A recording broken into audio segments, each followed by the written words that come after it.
स्वतंत्रता आंदोलन की वो चिंगारी जिसने भारतीय स्वाधीनता आंदोलन में युवा क्रांतिकारियों को जोड़ा, वो और कोई नहीं, भारत के महान क्रांतिकारी, दार्शनिक, समाज सुधारक लाला लाजपत राय जी थे। नमस्कार मित्रों, आज फिर एक बार मेरे YouTube channel DAV talk John GK और हिस्ट्री में आपका स्वागत है। और आज जिस महान शख्सियत को लेकर मैं आप सबके सामने प्रस्तुत हो रहा हूँ, वो है महान क्रांतिकारी लाला लाजपत राय जी। मित्रों, लाला जी का जन्म 28 जनवरी 1865 को पंजाब के धुडी के गांव में हुआ। इनकी जो प्रारंभिक शिक्षा थी वो वहीं के सरकारी विद्यालय में हुई और इनको लाला जी और पंजाब केसरी के नाम से जाना जाता है, या मैं दूसरे शब्दों में कहूँ तो पंजाब केसरी के नाम से ये बहुत मशहूर हुए। पंजाब केसरी लाला लाजपत राय जी।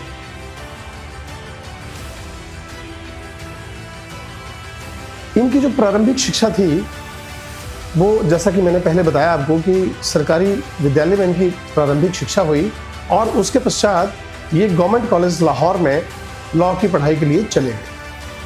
साथियों, वहीं इन्होंने कानून की पढ़ाई की और रोहतक और हिसार में वकालती करते रहे।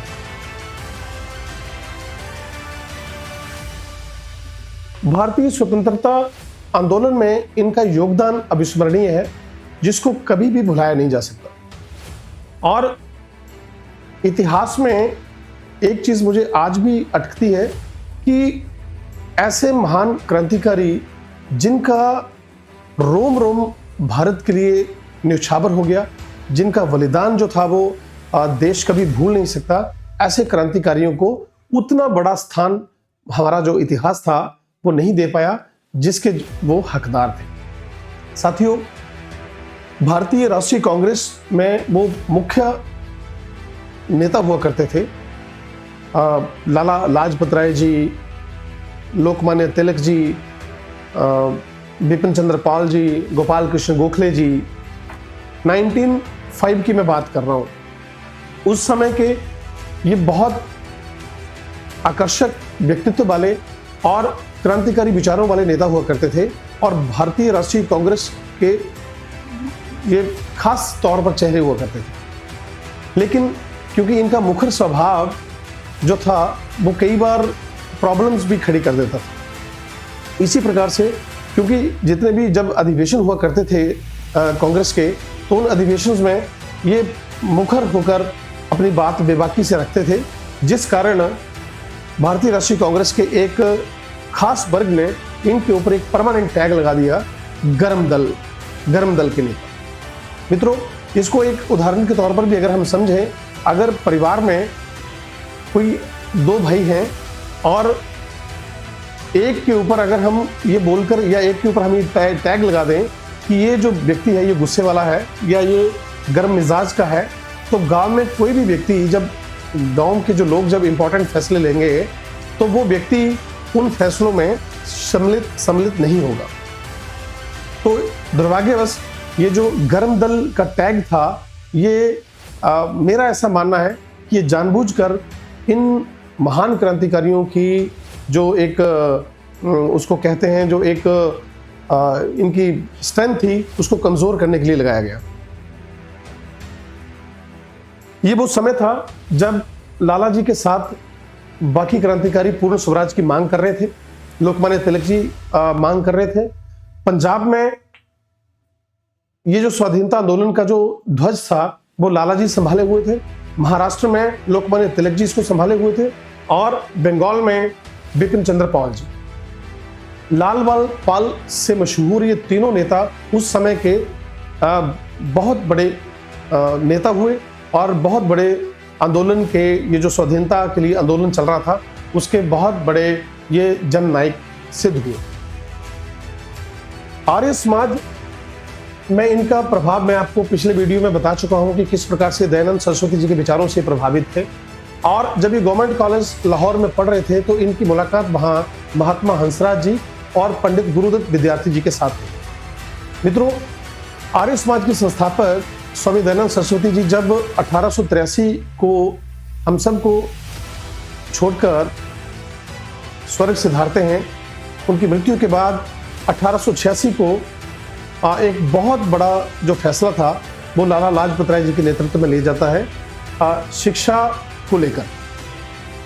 साथियों, लाला लाजपत राय जी, आर्य समाज और स्वामी दयानंद सरस्वती जी, पंडित गुरुदत्त विद्यार्थी जी और महात्मा हंसराज जी, ये सभी लोग ये चाहते थे कि गर्ल्स जो हैं वो मुख्य तौर पर बढ़ चढ़कर शिक्षा जो है वो ग्रहण करें, विद्यालयों में जाए और उनको बराबरी का हिस्सा मिले या उनको बराबरी का दर्जा मिले, जिसको लेकर जब ये डीएवी स्कूल खुला तो गर्ल्स के लिए भी एजुकेशन जो थी वो ओपन कर दी गई। तो ये इनका बहुत बड़ा योगदान रहा है। उसके बाद एक इनका बहुत जो बड़ा योगदान है वो बहुत सारे लोग नहीं जानते हैं। जो पंजाब नेशनल बैंक है 1894 को उसकी स्थापना जो थी वो लाला जी के करकमलों द्वारा की गई थी और साथ ही साथ भारतीयों को बीमा की सुविधा मिले उसके लिए लक्ष्मी बीमा कंपनी का भी इन्होंने प्रारंभ किया। इनके जीवन में अब वो पल आता है जब 30 अक्टूबर और 1928 को साइमन कमीशन जो था वो एक भारत आता है। साथियों, साइमन कमीशन क्या था? ये एक आयोग था जिसमें कुल 7 सदस्य थे। दुर्भाग्यवश वो 7 सदस्य ब्रिटिशर्स थे। और वो भारत क्यों आए? भारतीय प्रशासनिक अधिनियम 1919 अधिनियम जो था उसमें सुधार करने के लिए ये जो कमीशन था ये भारत आता है। लेकिन भारतीयों में इसका विरोध इसलिए हो जाता है क्योंकि ये प्रशासनिक सुधार करने के लिए आ रहे थे, लेकिन प्रशासन के बारे में इनको कोई भी जानकारी नहीं थी। क्योंकि भारत एक बहुत बड़ा देश था और चाहे वो साउथ की बात हो, चाहे वो पूर्व की बात हो, चाहे वो पश्चिम की बात हो, चाहे वो उत्तर की बात हो, इनमें से किसी भी सदस्य को भारत के बारे में जानकारी नहीं थी। भारतीयों को मानना था कि अगर ये वास्तव में ही भारत में प्रशासनिक अधिनियम में सुधार करना चाहते हैं तो भारतीयों को क्यों नहीं इन लोगों ने इसमें सम्मिलित किया है। साथियों, इसी विषय को लेकर साइमन कमीशन का विरोध हुआ और साइमन कमीशन गो बैक के नारे लगना शुरू हो गए। 30 अक्टूबर 1928 को लाहौर में एक बहुत बड़ा जलसा जो था वो साइमन कमीशन के विरोध में वहाँ विरोध प्रदर्शन होता है और उस विरोध प्रदर्शन का जो नेतृत्व था वो आदरणीय लाला लाजपत राय जी करते हैं। पगड़ी पहने हुए, हाथ में छतरी लिए हुए और दूसरे हाथ में लाठी लिए हुए खड़े लाला जी उस भीड़ को, उस विरोध प्रदर्शन को लीड कर रहे थे। और उस भीड़ को तितर बितर करने के लिए जिस अंग्रेज अधिकारी की ड्यूटी लगाई गई उसका नाम था जेम्स स्कॉट। जेम्स स्कॉट का जो असिस्टेंट था जॉन सैंडर्स, ये दोनों मिलकर उस भीड़ को तितर बितर करने के लिए वहां पर उनकी ड्यूटी लगाई गई और उन्होंने ब्लाइंडली ये आदेश दे दिया अपने सैनिकों को कि आंखें बंद करके लाठियां चलाओ, जो भी मिलता है, जितनी लाठियां पड़ती है उतनी लाठियां चलाओ। लेकिन मुख्य रूप से उन्होंने टारगेट किया पगड़ी पहने हुए, हाथ में लाठी लिए हुए, दूसरे हाथ में छतरी लिए हुए लाला लाजपत राय जी को। साथियों, ऐसा माना जाता है कि लाला जी के ऊपर इतनी लाठियां बरसाई और वो एक पीसफुल प्रोटेस्ट था। वो मतलब आप हैरान हो जाएंगे कि कोई रिटेलिएशन ही नहीं, अंग्रेज लाठियां बरसा रहे हैं और लोग जो है वो चुपचाप खड़े होकर लाठियां खा रहे हैं। और लाला जी के ऊपर इतनी लाठियां बरसाई गई कि लाला जी गिर पड़े। लाला जी ने जब पूछा कि तुम कौन हो, उस अधिकारी को नाम पूछा, तो उसके बदले में उन्हें और ज्यादा लाठियां मिली। और फलस्वरूप जब ये लाठियां लगने के बाद, लाठीचार्ज होने के बाद लाला जी गंभीर रूप से घायल हो गए और उनको उठाकर जब ले जाया गया तो इनकी कंडीशन बहुत खराब थी और इनके सीने के बाईं तरफ बहुत ज्यादा जो लाठियों के जो नील थे वो पड़े हुए थे। साथियों, फलस्वरूप 17 नवंबर 1928 को उनकी मृत्यु हो जाती है।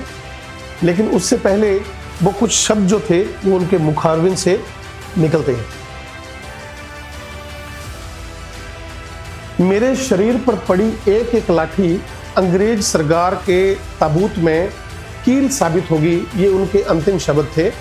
और मित्रों, अगले 18-19 वर्षों में ये जो बात थी वो सत्य साबित हुई।